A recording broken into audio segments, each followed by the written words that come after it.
नमस्कार मित्रांनो, आज आपण पाहणार आहोत आनंदी मालिकेतील युगंधर निंबाळकर म्हणजेच अभिनेता समीर धर्माधिकारी यांची खरी जीवन कहाणी। आनंदी मालिकेतील युगंधर निंबाळकर ही कणखर भूमिका साकारणारे समीर धर्माधिकारी हे मराठी आणि हिंदी मनोरंजन सृष्टीतील एक प्रतिष्ठित नाव आहे। जवळपास 7 वर्षाच्या प्रदीर्घ कालावधीनंतर त्याने या मालिकेच्या निमित्ताने मराठी टेलिव्हिजनवर पुनरागमन केलं आहे। समीर धर्माधिकारी यांचा जन्म 26 सप्टेंबर 1978 रोजी पुण्यातील एका मध्यमवर्गीय कुटुंबात झाला।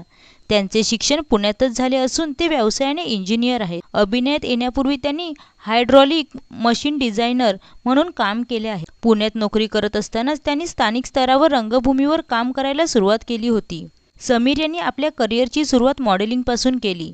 1999 मध्ये निर्मला मच्छिंद्र कांबळे या चित्रपटातून त्यांनी मराठी चित्रपटसृष्टीत तर दिल क्या करे या चित्रपटातून बॉलिवूडमध्ये पदार्पण केले।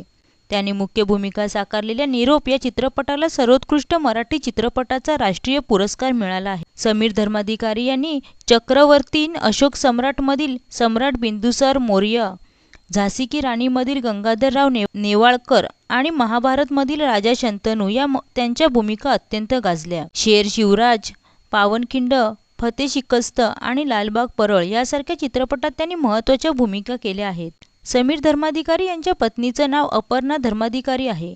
त्या पेशाने सिनेमॅटोग्राफर आणि चित्रपट निर्माते आहेत।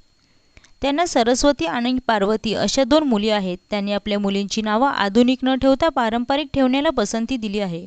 ते आपल्या फिटनेससाठी ओळखले जातात। त्यांच्या मते काम हाच त्यांचा धर्म आहे आणि त्यांनी नेहमीच आपल्या भूमिकेत वास्तववादीपणा आणण्याचा प्रयत्न केला। समीर धर्माधिकारी यांचा प्रवास एक इंजिनियर पासून ते यशस्वी अभिनेत्यापर्यंतचा आहे, जो अनेकांसाठी प्रेरणादायी आहे। तर मित्रांनो, तुम्हाला युगंधर निंबाळकर म्हणजेच अभिनेता समीर धर्माधिकारी यांचा अभिनय कसा वाटतो हे कमेंटमध्ये नक्की सांगा।